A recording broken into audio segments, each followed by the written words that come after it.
Good morning, everyone. I'm Matthew Pines. I'm the newly installed executive director of the Bitcoin Policy Institute. I've been proud to become a leader there, but I've been supporting them as a national security fellow since they got started as essentially a glorified blog about 4 years ago by some intrepid young Bitcoiners named David Zell and Grant McCarty, who had the idea that there should be a Bitcoin-specific think tank providing rigorous sort of peer review quality research and advocacy for Bitcoin in the nation's capital. And so I'm proud to kind of help them take on this next evolution in the organization. They're now 10 full-time staff based in DC. We'll be opening up a physical office in partnership with PubKey over the course of the summer. So that will be a really interesting venue to host kind of casual events, happy hours, as well as a more structured events, panel discussions, kind of a regular almost like Bitcoin embassy, kind of cultural, bring DC to Bitcoin, bring sort of Bitcoin to DC type of gathering spot in Penn Quarter.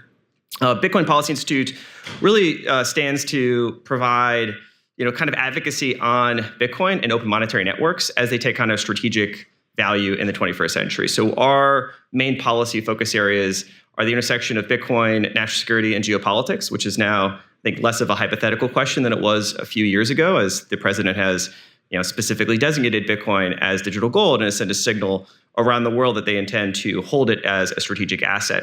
Other countries will study that, and that might lead to second-order effects. We also look at Bitcoin in intersection with our human rights commitments around the world and commitments to financial inclusion and how these open monetary networks can help spread our values. We also spend a lot of time looking at the intersection of Bitcoin, the energy system, emerging technologies like AI, and our climate goals.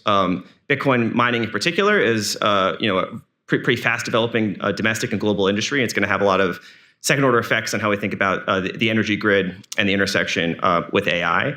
And lastly, we also think about the future of money itself and these different technologies as they kind of create a more kind of integrated ecosystem with traditional finance. Those are going to have both kind of regulatory issues that we talked about today, but also more global issues that span kind of the competition for money.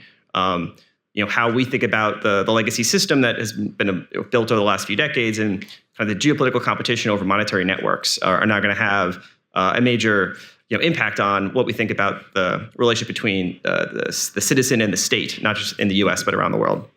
So really excited to help kind of steer this organization in the next few months. It's kind of a unique moment in time where the aperture for policy on this area has never been wider. And so we hope to kind of land things by the end of the year, I think, in a good spot. We're going to be organizing a wide range of different activities and events throughout the year. We just had a Bitcoin for America forum a few weeks ago that was really successful. And then our main sort of flagship summit is going to be in June, so June 25th. Really encourage anyone to register for that. We'll be sending out more information about how to participate. Really want to make that kind of a landmark event to really drive Bitcoin-specific policy in the nation's capital. So please get involved. Reach out to me, again, Matthew Pines, as well as I have a colleague of mine, Rebecca Groom, over there, who leads our external affairs. And so we really want to partner with everyone that's involved in this space. And thanks for having me.